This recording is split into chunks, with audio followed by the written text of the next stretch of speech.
সালামু আলাইকুম।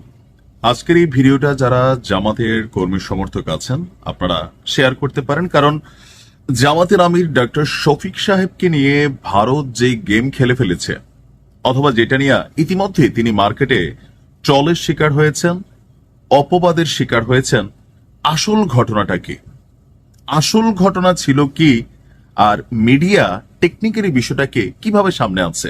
আসলে যত প্যাচ লাগাইছে ভারত এবং রয়টার্সের প্রতিবেদন, আর সেখান থেকে আমাদের মিডিয়া নিউজটাকে কিভাবে পিক করেছে, ঘটছিল কি আর প্রকাশ হইল কি। তবে একটা জায়গায় ডাক্তার শফিক সাহেবের দায়বদ্ধতা আছে যে তিনি মেইন বিষয়টা ভারতের কথায় গোপন করছিলেন। বাট আসল ঘটনাটা কি আসুন দেখি।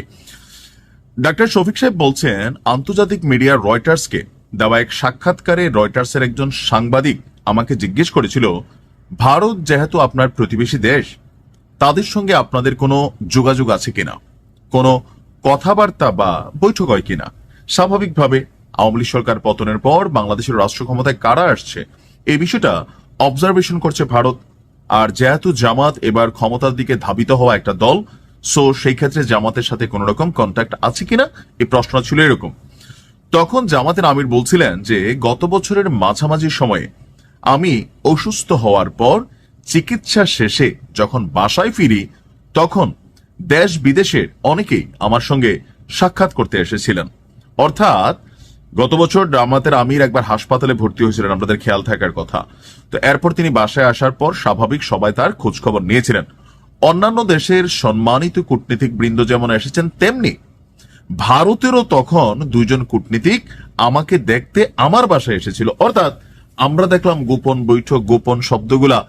এখন ডাক্তার শফিক সাহেব তো বলছেন ভিন্ন কথা, যে উনি যখন অসুস্থ ছিলেন বাসায় আসছেন, স্বাভাবিকভাবে আমি অসুস্থ মানুষ, আমাকে দেখতে আসতেই পারে। তো এখন আমার বাসায় দুজন ভারতের কূটনীতিক লোক আসলো, অন্যান্যদের মতো তাদের সঙ্গেও আমার কথা হয়েছে। অর্থাৎ এখানে স্পেসিফিক আলাদা কোনো গোপন বৈঠক ঘটে নাই। এখানে যেটা হয়েছে স্বাভাবিকভাবে তারা আসছে আর কথা হয়েছে। আমরা তাদের সঙ্গে আলাপ আলোচনার সময় বলেছিলাম, যত কূটনীতিক এখানে এসেছেন তাদের সকলের বিষয়ই আমরা পাবলিসিটিতে দিয়েছি। অর্থাৎ তখন জামাতের যেই উইং ছিল, মিডিয়া উইং, আমির সাহেবের সাথে যারাই দেখা করতো তাদের সম্পর্কে একটা বিস্তারিত তথ্য গণমাধ্যমকে দিত। তো জামাতের আমিরের প্রশ্ন ছিল বা তাদের টিমের প্রশ্ন ছিল, এই যে ভারতের লোকেরা আসছে তাদেরকে, যে আমরা তো পাবলিসিটিতে দিয়েছি, আপনাদের এই সাক্ষাৎও কি আমরা পাবলিসিটিতে দিব বা আমরা পাবলিসিটিতে দিতে চাই। তখন ভারতের ওই কূটনীতিকরা আমাকে এটি না দেওয়ার জন্য অনুরোধ করেন।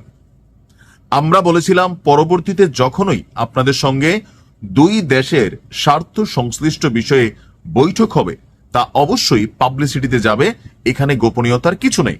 তবে প্যাচটা লাগছে কোনটা, ওই যে এই যে ভারতের কূটনীতিকরা না করলেন আর আমির সাহেব বিষয়টাকে বা জামাতের যে টিমটা ছিল তারা গোপন রাখলেন, আর রয়টার্সের প্রতিবেদনের মাধ্যমে ওইটা আবার সামনে আসলো। এখন আবার আমির সাহেব এই বক্তব্য দিচ্ছেন, এখানেই আসলে একটু তালগোল পাকিয়ে গেছে, যা পাকানোর। কেউ কেউ এখন বলার চেষ্টা করছেন যে না, এখন কি শফিক সাহেব স্বীকার করবেন, তাহলে হাদির মৃত্যু কেন হলো, মানে নানান প্রশ্ন বক্তব্য এখন যখন জর্জরিত, তখন কিন্তু তিনি বাধ্য হয়ে এই বিষয়টা সামনে আনলেন। ভুলের জায়গাটা একটা ছিল যে ভারত না করছে, তিনি সেটাকে লুকাইছেন, কিন্তু গোপন বৈঠক, গোপন মিটিং যেভাবে আমরা দেখছিলাম বা আমরা নিজেরা নিউজ করছি, বিষয়টা কিন্তু ওরকম ছিল না। ওনার বাসাতেই অসুস্থ আমিরকে দেখতে এসে কথাবার্তা হয়েছিল, এতটুকুই। তারপর তিনি বলছেন যে আমি বিস্মিত যে আমাদের কিছু দেশীয় মিডিয়া ভারতের সঙ্গে জামাত আমিরের গোপন বৈঠক হয়েছে বলে যে সংবাদ পরিবেশন করেছে, আমি এই ধরনের সংবাদের তীব্র নিন্দা জানাই এবং ভবিষ্যতে প্রকৃত বিষয়ে না জেনে এমন বিভ্রান্তিকর সংবাদ পরিবেশন করা থেকে বিরত থাকার জন্য সবাইকে অনুরোধ জানাচ্ছি। তো ওনার এই বক্তব্যের পরে অনেকেই ওনাকে যেমন ধন্যবাদ দিয়েছেন, অনেকে আবার সেখানে সমালোচনা করছেন। বাট আমার কাছে মনে হয় দিন শেষে তিনি বিষয়টা পরিষ্কার করে দিয়েছেন, যার যেভাবে ইচ্ছা সেইভাবে বুঝেন, এটা আপনার ব্যক্তি ইচ্ছা। ভালো থাকুন, আসসালামু আলাইকুম।